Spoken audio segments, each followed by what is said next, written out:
dans cette vidéo, on va présenter le test d'hypothèse et également l'intervalle de confiance pour les coefficients de régression de la droite linéaire. Je rappelle le modèle. On avait posé yi égale à alpha plus bêta xi plus epsilon i pour i variant de 1 jusqu'à n. Ça, c'est le modèle théorique. Et on avait trouvé des estimateurs des deux paramètres alpha et bêta, à savoir b pour bêta, c'est l'estimateur de bêta, qui est égal à sigma de xi moins x bar y le tout sur s de x, et également un estimateur du paramètre alpha, à savoir qu'on avait noté a égale y bar moins b x bar. De même, on avait vu que les deux rapports et bêta sur s, racine de s de xx, suivaient une loi de Student à n-2 degrés de liberté, et le rapport a moins alpha sur s racine de 1 sur n plus x bar au carré sur s de x suivait une loi également de Student à n-2 degrés de liberté. Avant de passer à la présentation des tests d'hypothèse, faisons un petit rappel concernant d'abord un certain nombre de résultats de la loi dite de Student. La loi de densité de Student se présente schématiquement ainsi. C'est une loi, c'est une distribution qui est symétrique par rapport à l'axe des y égale à x et t égale à 0. De même, t, la variable aléatoire t, qui suit une loi de Student qu'on note petit t à n degrés de liberté. L'espérance de cette variable, qui suit une loi de Student, est nulle, et la variance de cette même loi est égale, elle fait intervenir la taille de l'échantillon, c'est-à-dire qu'on a n sur n moins 2, avec n, la taille de l'échantillon doit être strictement supérieure à 2. Donc, ce sont des résultats de la distribution de Student. Donc on constate que cette distribution, d'abord qu'elle est symétrique par rapport à l'axe de t, à l'axe des ordonnées. Ça, c'est la densité, bien sûr. De même que pour n très grand, c'est-à-dire la taille de l'échantillon très élevée, la loi de Student t tend vers une loi normale, la variable aléatoire t tendra vers une normale de moyenne nulle et de variance 1, où écart type est égal à 1, c'est-à-dire une loi normale centrée réduite. D'ailleurs, on peut le voir. Par exemple, si n devient de plus en plus grand, la queue qui est épaisse au départ, la queue de la distribution qui est épaisse au départ devient de plus en plus réduite, et que les densités s'entassent de plus en plus autour de l'axe des ordonnées. Donc elle tend vers une loi normale. Maintenant, deuxième élément, on doit parler des quantiles. Ainsi, la probabilité que t soit inférieur au quantile alpha de degré de liberté n, supposons donc t alpha, c'est le quantile d'ordre alpha. Donc supposons que par exemple ici, on a t pour le degré de liberté n de alpha, ça c'est le quantile, et donc ça, c'est alpha. C'est la probabilité que la variable aléatoire t, qui suit loin dessous d'un, soit inférieure au quantile n en alpha est égal à 1. C'est ça les quantiles. Maintenant, on va essayer de passer par la présentation du test d'hypothèse concernant les deux paramètres de la droite de régression. On va essayer d'appliquer les tests d'hypothèse vus au niveau de la statistique mathématique pour les deux paramètres de la droite de régression alpha et bêta. Donc, comme hypothèse nulle, on pose bêta est égal à une certaine valeur de référence fixée. Ça, c'est l'hypothèse, ce qu'on appelle l'hypothèse nulle contre l'hypothèse qu'on appelle alternative et qu'on note H1 étant différent de bêta 0. On va se limiter dans ce cadre à la présentation d'un test bilatéral. Pour cela, pour étudier si on doit accepter ou refuser ou rejeter l'hypothèse nulle, on pose d'abord la statistique t est égale à b, estimateur de bêta, du paramètre bêta, moins la valeur fixée de référence bêta 0 sur la variance qu'on a vue de b, de l'estimateur b. On sait que cette statistique suit une loi de Student, qu'on note aussi par t, à n-2 degrés de liberté. De même, on fixe un paramètre, on fixe un risque d'erreur, qu'on appelle le risque de première espèce, c'est-à-dire de rejeter l'hypothèse H0, l'hypothèse nulle, sachant qu'elle est vraie. Donc, on fixe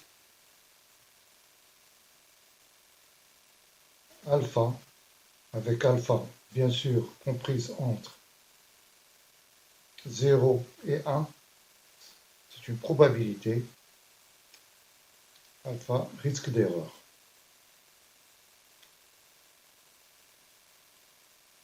De rejeter l'hypothèse nulle, sachant qu'elle est vraie. De rejeter H0. Sachant, HO, hypothèse nulle, vraie. Donc, ayant fixé la statistique T et le risque d'erreur, on procède à la réalisation du test. Première chose à faire, ce que l'on fait, c'est qu'on calcule le T observé. Donc, réalisation du test.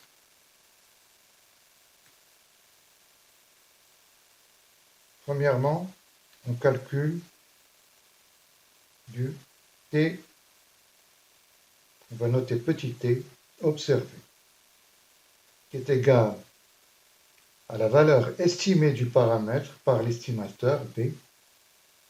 On note bêta chapeau moins la valeur de référence qu'on a fixée au départ, c'est-à-dire bêta 0 est égal soit à 1, 2, 3, moins 1, moins 6, 0, etc. C'est une valeur qu'on suppose vraie pour le paramètre. Et on va essayer de voir si cette hypothèse est acceptable ou pas.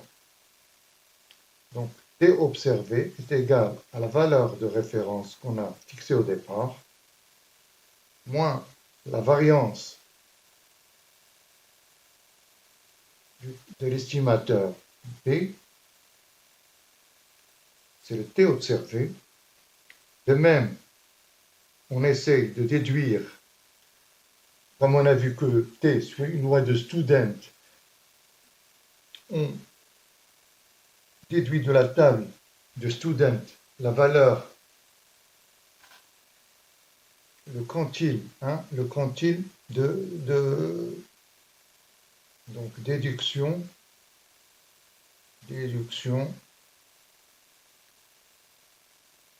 de la table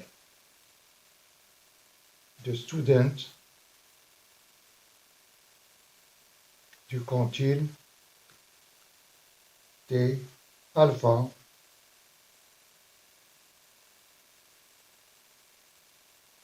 degré de liberté n-2. On va faire un petit schéma pour voir comment on déduit qu'est-ce que cela signifie au niveau de la table. Donc, on a la fonction de densité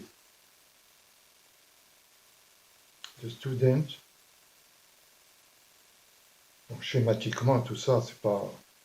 Donc, on a le quantile, on va déduire le quantile, sachant que la probabilité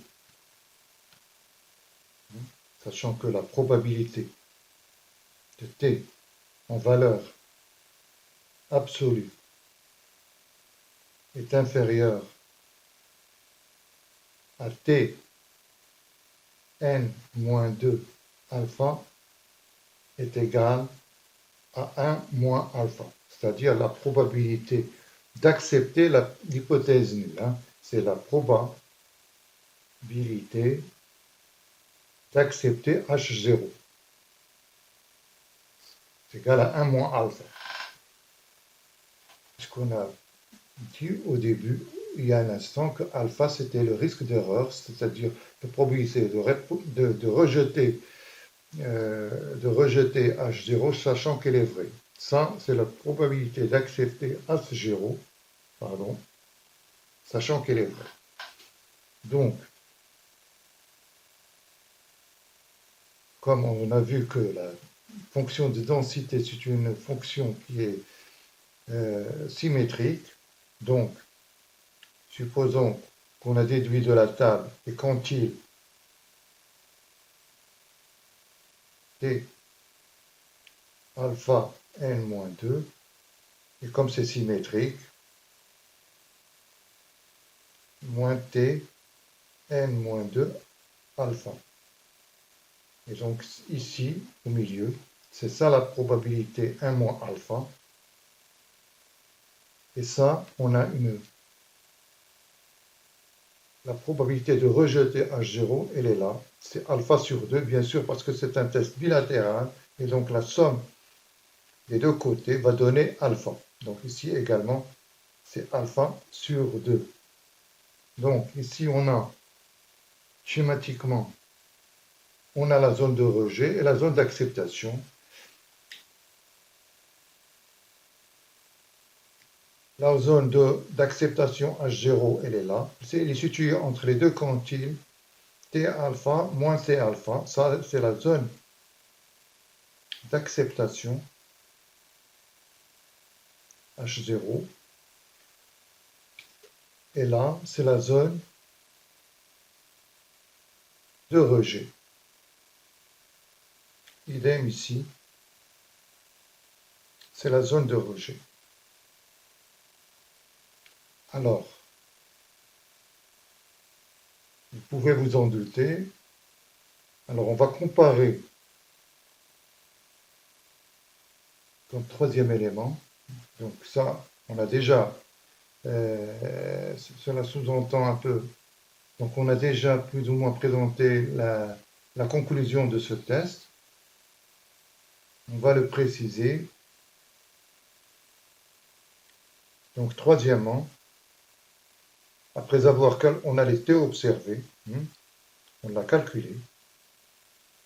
On note également par le T calculé à partir de l'échantillon. Et on a le T, disons, de la table. On note T alpha avec n-2 de degré à degré. Ça, c'est le T déduit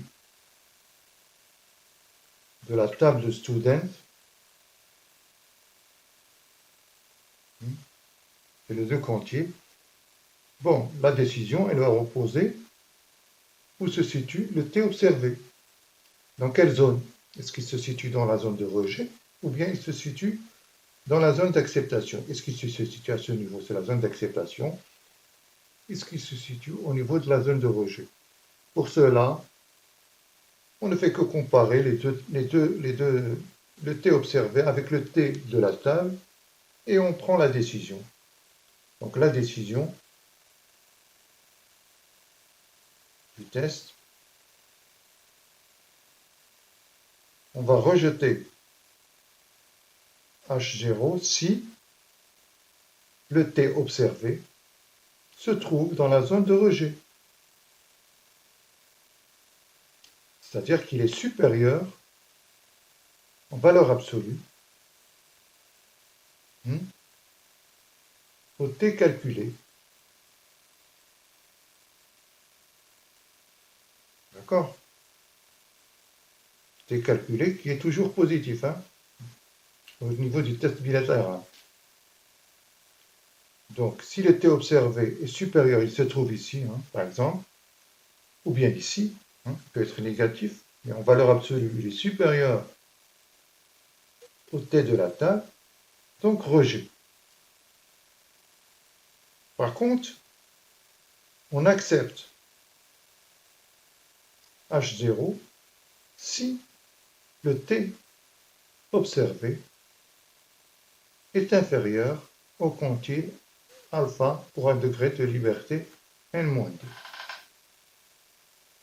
Voilà un peu la méthodologie qu'on suit pour réaliser le test d'hypothèse. Je précise bien qu'il s'agit d'un test bilatéral. Donc, remarque concernant ces tests. Premièrement, on peut également faire, au lieu d'un test bilatéral, test bilatéral, c'est H1 bêta différente de bêta 0, ou bien un test unilatéral, soit à gauche, soit à droite, on pose l'hypothèse alternative, soit elle est bêta est strictement supérieure à bêta 0, ou bien bêta est strictement inférieur à bêta 0. Mais ce qu'on en a vu il y a un instant, c'est uniquement le test bilatéral. Deuxième remarque, ce que l'on fait le plus souvent, c'est non pas de comparer les T observés avec le T de la table, mais plutôt de calculer la probabilité, la probabilité suivante. C'est-à-dire, au niveau du test bilatéral, je précise, T, statistique T, soit supérieur au T observé. Donc on a calculé les T observés et on calcule la, la, la probabilité que T, la variable T, soit supérieure au T observé. Et cette probabilité est égale à le petit p, ou la probabilité critique, P, ou en anglais on note la p-value. Et si p, petit p, est inférieur au risque d'erreur de première espèce, c'est-à-dire si la probabilité critique est inférieure à l'erreur de première espèce qu'on a fixée au début, alpha, alors on rejette de H0. Et si P est supérieur au risque d'erreur, bien sûr, acceptation. Comme vous le voyez ici, on ne compare pas les T observés aux T calculés, mais plutôt les probabilités du risque d'erreur avec la probabilité que T soit supérieur à la valeur du T observé. C'est ce qu'on appelle la p-value. Et en fait, ce P, c'est ce que l'on donne au niveau de l'ensemble des logiciels de statistique au niveau de la régression. On donne la valeur du coefficient et en face, on inscrit le P, la p-value. Si on voit que, et en grande partie, on a, et dans la majorité des cas, alpha et on pose alpha est égal à 0,05, c'est-à-dire le risque d'erreur, de rejeter H0 sachant qu'il est vrai. Et si on obtient une p-value inférieure à 0,05, on sait qu'au niveau du test, on rejette l'hypothèse nulle. Troisième remarque,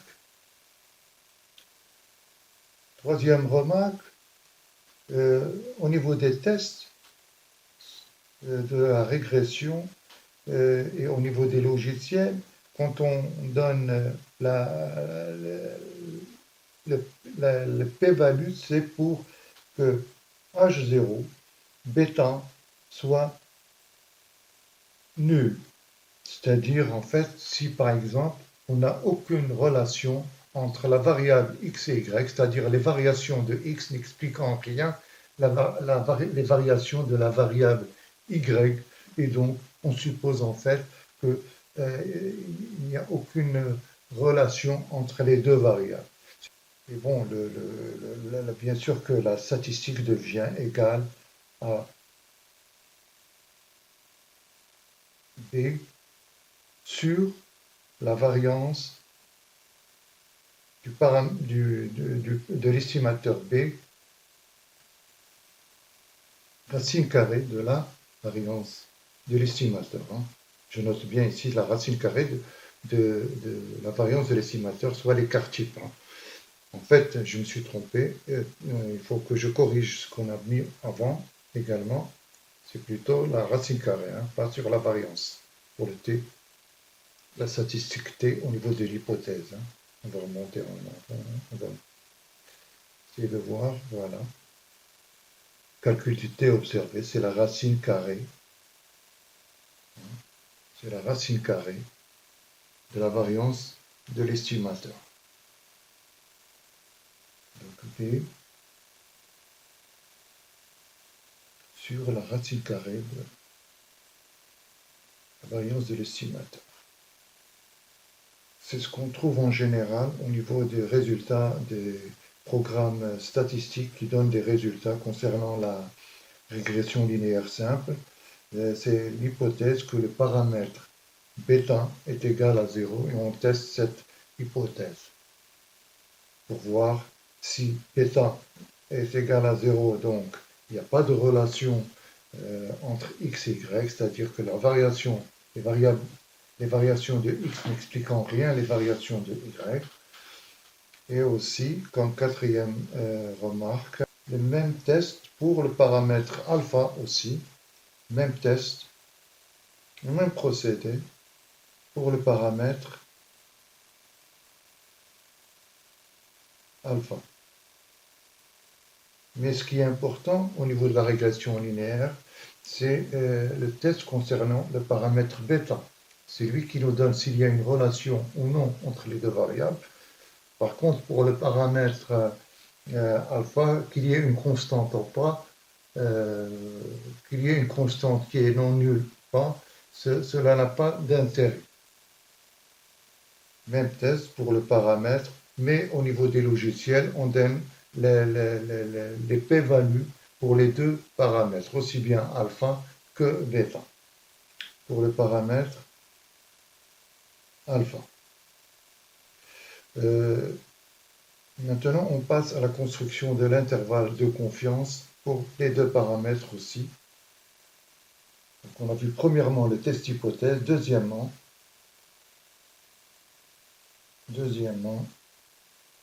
intervalle de confiance. On note par IC, pour faire vite, pour alpha et bêta, les deux paramètres inconnus. On va essayer de rappeler un peu le procédé de construction d'un intervalle de confiance. Mais avant cela, précisons un certain nombre de notations qu'on va utiliser par la suite. Le modèle théorique, yi est égal à alpha plus bêta xi plus epsilon i pour i variant de 1 jusqu'à n. Donc les notations qu'on va préciser, d'abord pour les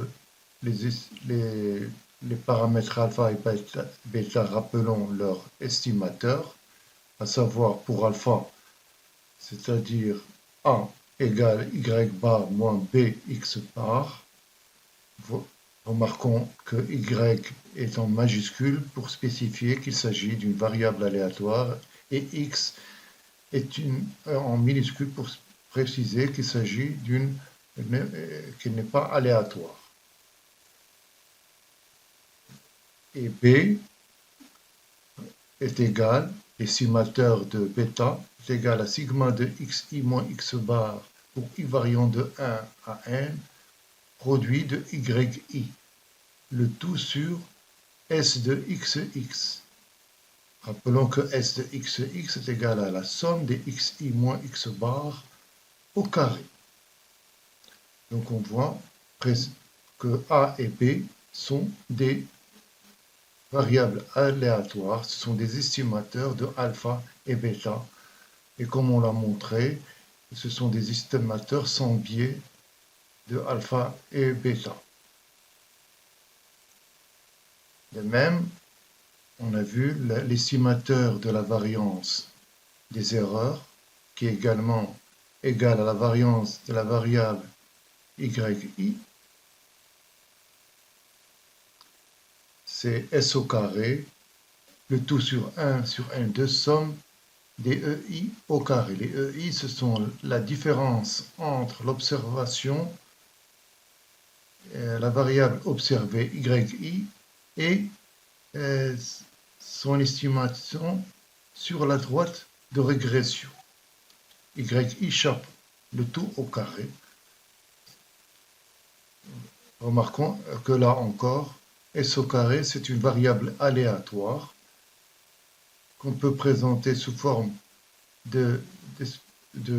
également d'estimateur de l'écart type, à savoir S est égal à racine de 1 sur n moins 2, le tout, la somme des écarts au carré. S est également une variable aléatoire. Donc, précisons aussi les notations des estimations de alpha, bêta et de l'écart type sigma, qu'on va noter par, pour alpha, c'est une estimation, c'est-à-dire on a fait la régression et on a obtenu la valeur des paramètres bêta et de la moyenne des yi, xi, c'est-à-dire ce sont les valeurs observées après calcul. Donc alpha chapeau, c'est l'estimation de alpha par le biais de l'estimateur A. Idem pour l'estimation de bêta. Bêta chapeau, ce sera la valeur estimée par le biais de l'estimateur B du paramètre bêta. Est égal à sigma des xi moins x bar, somme des xx. Le tout multiplié par yi. Remarquons ici que yi est minuscule pour préciser qu'il s'agit de l'observation et non de la variable aléatoire. Yi. Idem pour l'écart type. On va noter le grand S maintenant par petit s pour préciser qu'il s'agit de l'écart type estimé observé. C'est la somme des 1 sur n-2 sigma des EI au carré, EI ici au chapeau. Il ne s'agit plus d'une variable aléatoire, mais il s'agit de l'observation. Est égal à la racine de 1 sur n-2, le tout sigma des yi moins y chapeau i, le tout au carré, et le tout écrit en minuscule pour préciser là encore que ce sont des observations effectives. Voilà un peu les notations qu'on devait préciser. Maintenant, on va passer à la présentation du processus de construction d'un intervalle de confiance pour les paramètres alpha et bêta. Donc, après avoir préciser un peu ces notations,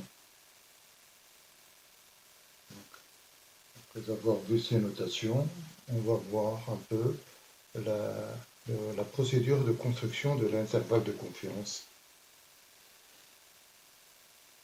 Construction de l'intervalle de confiance. On sait que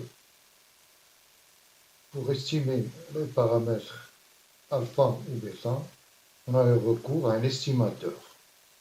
Donc c'est ce qu'on a fait. On a procédé à ce qu'on appelle une estimation ponctuelle d'un paramètre alpha ou bêta par le biais d'un estimateur. On obtient un résultat, une valeur pour un paramètre. Maintenant, on peut également procéder par le biais d'un intervalle de confiance. C'est la même chose, sauf que ce n'est pas une estimation ponctuelle, mais c'est, disons, une estimation, estimation plus large. Estimation plus large d'un paramètre alpha ou bêta par le biais d'un intervalle de confiance. D'accord? Donc, on peut aussi bien estimer un paramètre en donnant exactement une valeur à cette estimation, ou bien on peut procéder par une estimation en donnant plutôt un intervalle, c'est-à-dire que le paramètre alpha ou bêta,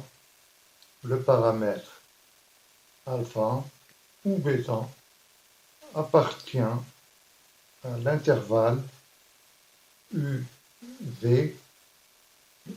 U et V sont deux réels et on fait accompagner cet intervalle par un niveau de confiance, c'est-à-dire par une probabilité de réalisation de 1 moins alpha %. Par exemple, on peut dire que un paramètre quelconque, un paramètre alpha ou bêta appartient à l'intervalle UV avec un niveau de confiance, avec une probabilité de réalisation de 95% ou bien de 99%. C'est-à-dire que si on réitère l'expérience une centaine de fois, sur ces 100 expériences, on aura 95 fois à ce que le paramètre appartienne à l'intervalle UV. S'il s'agit d'un niveau de confiance de 95%. Sinon, Précisons que le niveau de confiance, comme on va le voir après, c'est-à-dire la probabilité, parce que le paramètre appartient à l'intervalle, cette probabilité fixe les valeurs ou bien les bornes de cet intervalle. Autant la probabilité le niveau de confiance devient de plus en plus élevé, autant l'étendue de l'intervalle devient de plus en plus grande. C'est-à-dire l'écart entre V et U devient de plus en plus élevé. Maintenant qu'on a vu un peu ce qu'on entend par une estimation ponctuelle et une estimation par intervalle de confiance, on va essayer de voir un peu les étapes qui nous permettent d'aboutir à la confection d'un intervalle de confiance. Construction de l'UC, le cheminement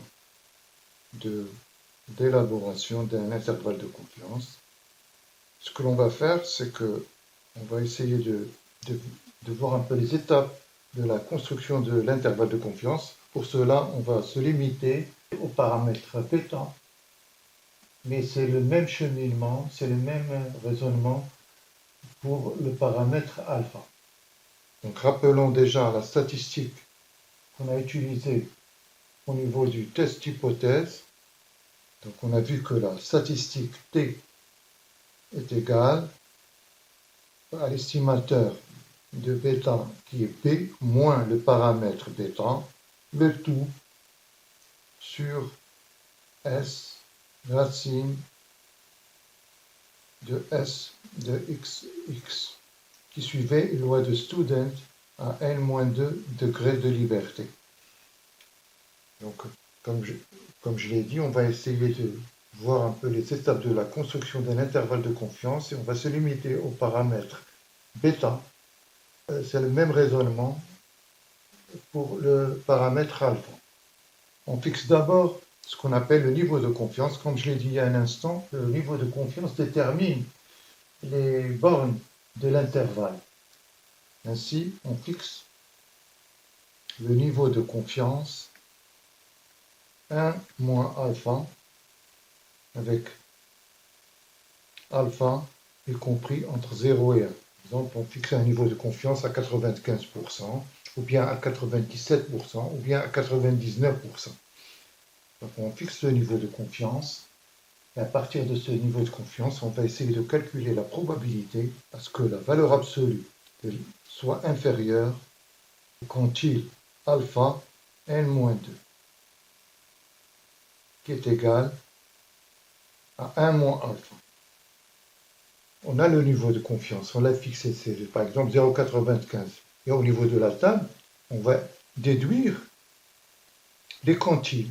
Les quantiles, on va essayer, on va les avoir, on va connaître leur valeur. Donc, cette première étape va nous permettre de fixer et de déduire les quantiles, déduction des quantiles, ou bien du quantile, tout simplement. Rappelons que la student, c'est une symétrique, et donc le quantile qu'on va trouver, il est positif, et la borne inférieure de cette probabilité, enfin, T va être comprise entre moins T n-2 alpha et T n-2 alpha.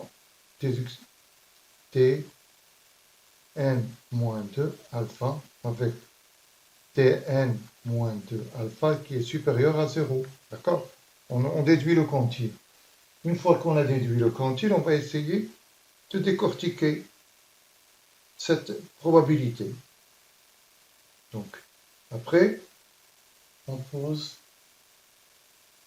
bien sûr, que T est comprise entre moins T, n-2 alpha, du fait que la student, c'est une symétrique par rapport à l'axe x égale à 0, ou bien t égale 0 plutôt, donc t alpha n-2, t égale à toujours 1 moins alpha. On pose t, la valeur de t, expression de t, on va essayer de la poser,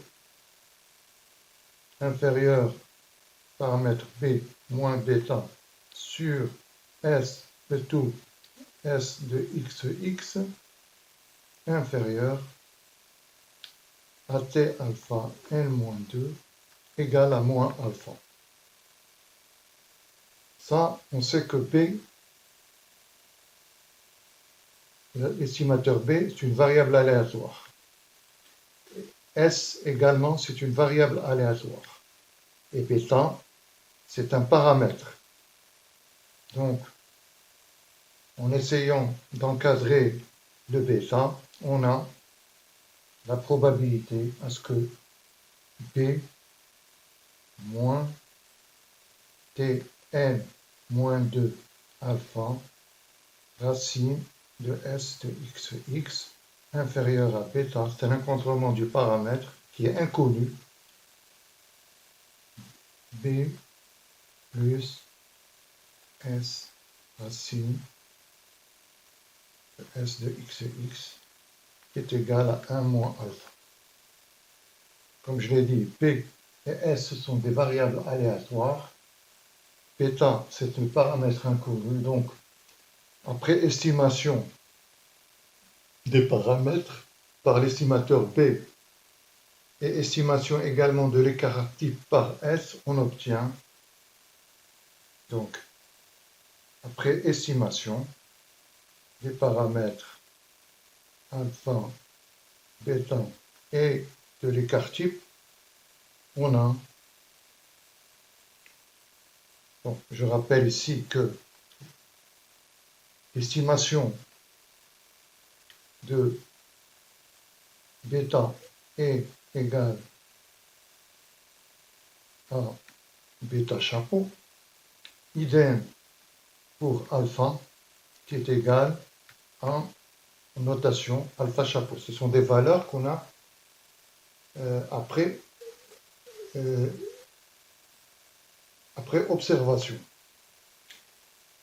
Et idem, estimation de S est égal à petit s. Hein. Ce sont les notations qu'on avait prises, hein, c'est un rappel. Donc, on a maintenant les valeurs calculées, alpha, chapeau, bêta, chapeau, donc d'où l'intervalle de confiance, d'un niveau de confiance de 1 moins alpha pour 100, qui est égal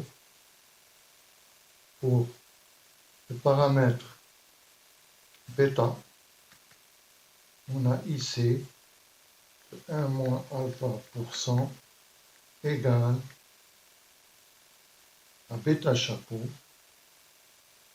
moins Tn moins 2 alpha, c'est le quantile d'ordre alpha, que multiplie l'écart type estimé sur racine de S de xx. Ça, c'est la borne inférieure. Et la borne supérieure, c'est bêta chapeau, plus le quantile Tn d'ordre alpha, moins 2, S de xx. Ça, c'est pour le paramètre bêta. Et la même chose pour le paramètre alpha. Pour alpha, on a un intervalle de confiance de 1 moins alpha pour 100 qui est égal à alpha chapeau moins toujours le même quantile alpha, sauf qu'ici on va mettre la variance de l'écart type pour l'estimateur alpha, l'estimateur de alpha, c'est-à-dire A, qu'on a vu précédemment, 1 sur n plus x bar au carré sur S de xx. Et la borne supérieure, c'est alpha chapeau plus le quantile d'ordre alpha que multiplie la variance que multiplie l'écart type de la variance estimée de l'estimateur A. 1 sur n plus x bar au carré sur S de x. Voilà un peu les deux intervalles de confiance au niveau. Et voilà un peu les deux intervalles de confiance pour chacun de ces deux paramètres alpha et bêta. On peut noter les remarques suivantes à propos de l'intervalle de confiance. D'abord que l'étendue, comme je l'ai expliqué précédemment, l'étendue de l'intervalle de confiance augmente, cette étendue augmente avec une hausse du niveau de confiance, c'est-à-dire autant on augmente la probabilité, autant l'étendue devient de plus en plus large.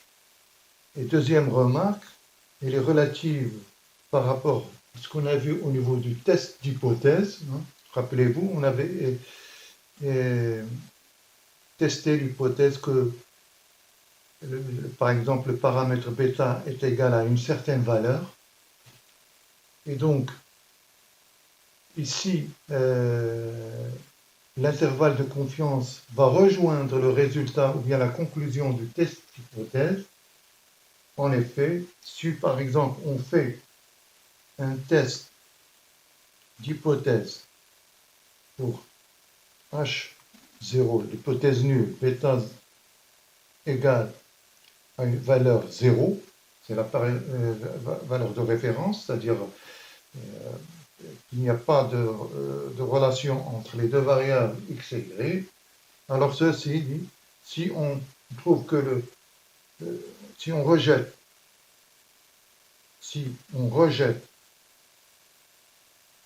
c'est-à-dire la conclusion du test, on rejette H0, c'est-à-dire B est différente de 0, alors nécessairement, cela implique nécessairement que 0 n'appartient pas à l'intervalle de confiance qu'on va construire. D'accord? D'ailleurs, on va voir ça et on va faire un petit exercice au niveau d'Excel. Dans le cadre des prochaines vidéos, on va essayer de calculer aussi bien les paramètres, la valeur des paramètres alpha et bêta, que les résultats d'un test d'hypothèse et aussi la confection de l'intervalle de confiance. Cela va être l'objet de la prochaine vidéo. Sur ce, je vous dis à la prochaine et salut!